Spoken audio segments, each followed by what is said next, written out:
sommaire de cette édition, en Gambie, Yankuba Touré, un ministre de l'ex-président Yaya Jammeh, a été inculpé de tentative de subornation de témoins.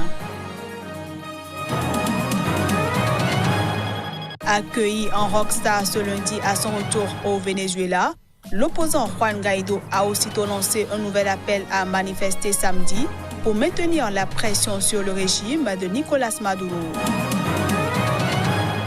Et puis la police de Londres a déclaré avoir saisi des milliers de couteaux lors d'opérations d'interpellation et de perquisition au cours de ces 3 derniers jours.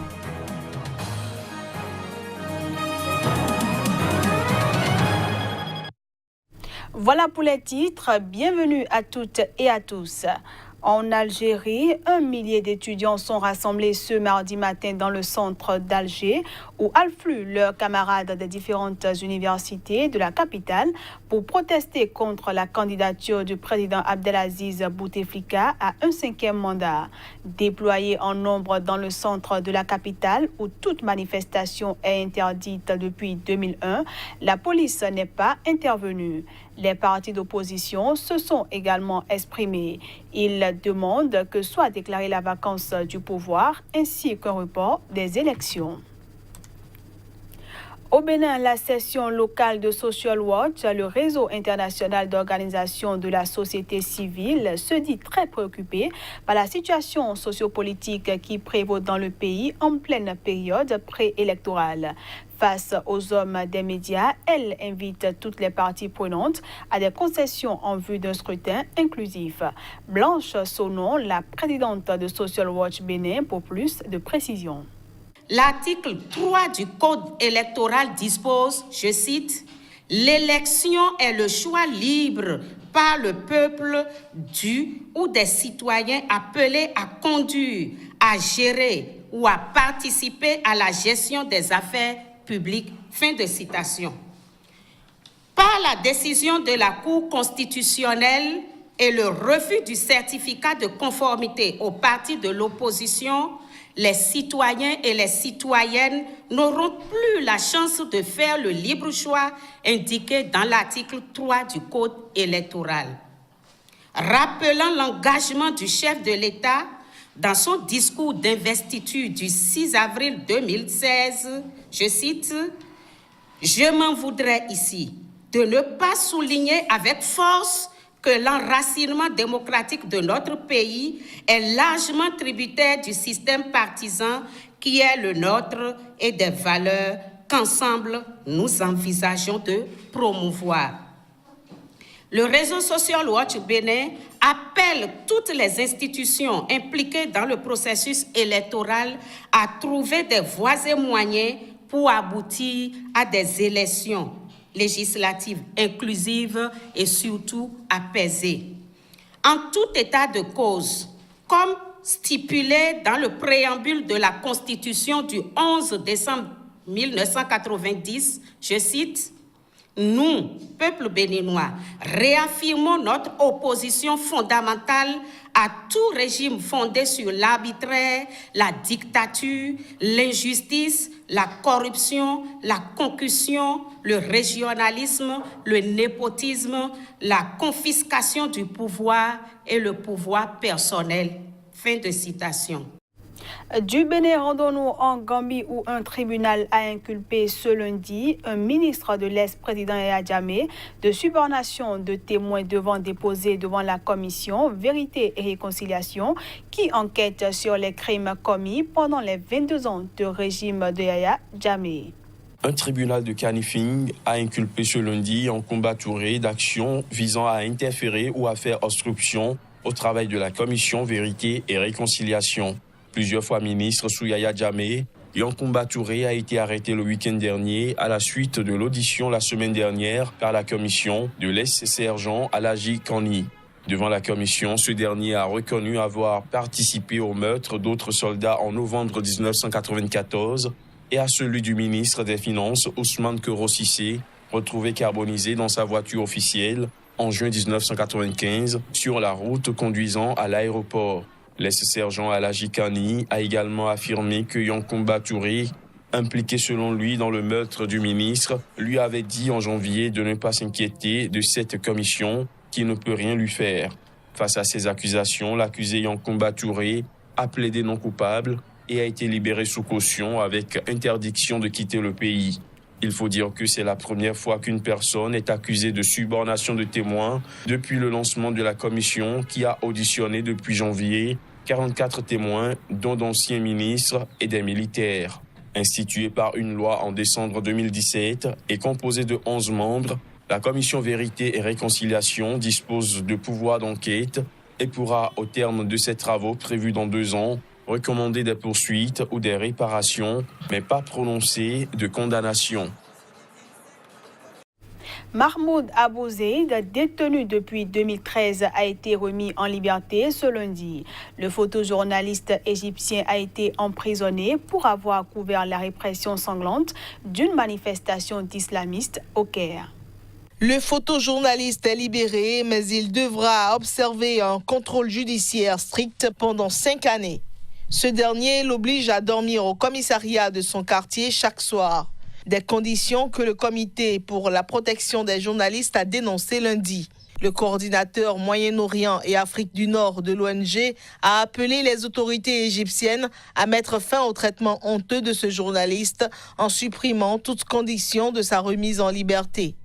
Un tribunal l'avait condamné à 5 ans de prison en septembre, ce qui couvrait sa détention. Mais le photographe est resté en prison plusieurs mois après cette décision, sa situation n'ayant pas été régularisée avec l'administration pénitentiaire au moment de la décision du tribunal.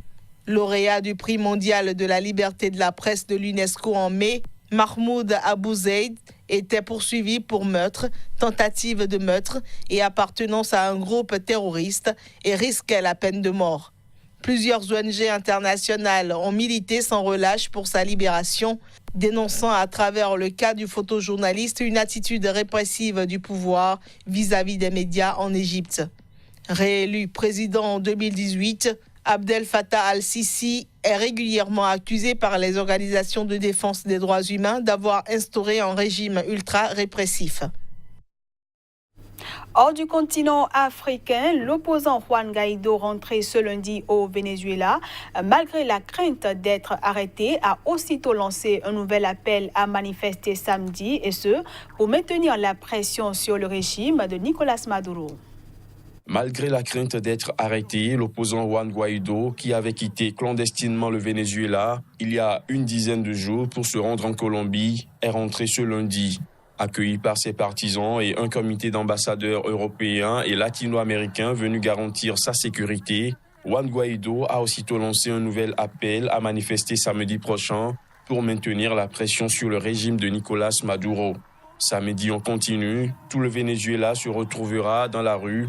Nous ne resterons pas tranquilles tant que nous n'aurons pas retrouvé la liberté, a-t-il lancé devant des milliers de personnes massées sur une place de Caracas, moins d'1 heure après son arrivée. Le retour de Juan Guaido représente un défi pour le président socialiste en place Nicolás Maduro, qui doit décider s'il l'arrête au risque de provoquer une forte réaction internationale ou s'il le laisse rentrer sans encombre et braver son autorité. Nicolás Maduro a répété ces derniers jours qu'en tant que chef du Parlement, son rival devait respecter la loi et que s'il rentrait au pays, il devrait rendre des comptes à la justice. Président autoproclamé reconnu par une 50aine de pays, Juan Guaido fait l'objet d'une enquête de la Cour suprême pour usurpation de pouvoir. Il est à ce titre interdit de sortie du territoire et a vu ses avoirs gelés, même s'il n'a pas jusqu'à présent été formellement mis en accusation.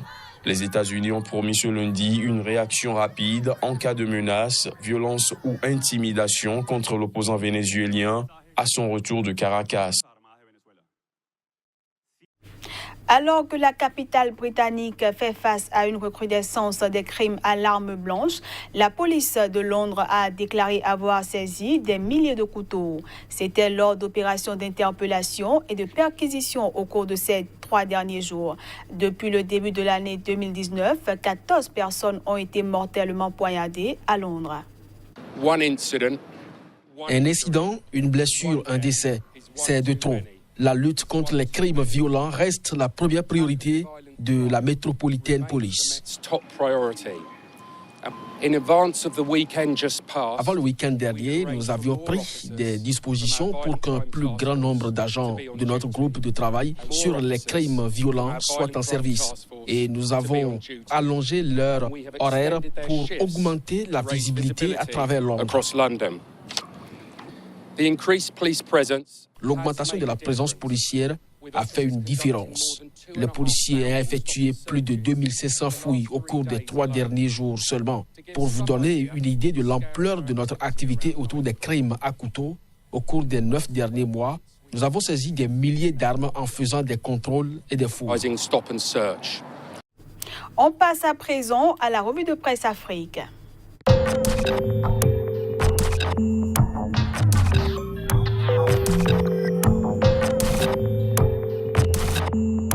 Chers amateurs de la revue de presse Afrique sur Sika TV, bonjour et bienvenue. Première destination de ce numéro, la Côte d'Ivoire où Fraternité Matin nous informe de la mise en place d'un registre social unique dans le cadre de la lutte contre la pauvreté. Enseignement primaire et secondaire, on reste avec Fraternité Matin qui nous informe de la reprise progressive des cours. Une lecture du journal Le Sursaut nous fait savoir que le gouvernement et les syndicalistes grévistes jouent à un jeu de cache-cache. On reste avec Le Sursaut qui nous apprend également que Bédier renforce son équipe au sein du PDCI. Organisation des centrales syndicales, le ministre de l'Emploi et de la Protection sociale veut mettre de l'ordre, écrit en manchette Le Jour Plus. Au Burkina Faso, le quotidien nous informe de l'arrêt de travail dans les commissariats. L'Express du Faso, lui, nous fait savoir que le préfet de Dédougou et ses compagnons ont écopé de 2 à 3 mois avec sursis. Direction le Togo, le plan national de développement lancé, peut-on lire en première page de Liberté. TM Togo Matin nous fait savoir qu'avec le PND lancé hier, Faure Gnassingbé déterminé à améliorer quantitativement la vie des Togolais. Puis, dernière escale du jour, le Mali, où le journal Mali Tribune nous fait le point de la rencontre Ibeka-Soumi. Voilà, ce sera tout pour la revue de presse Afrique de ce 5 mars 2019 sur Sika TV. Merci d'avoir été des nôtres. À demain pour de nouvelles informations sur le continent africain.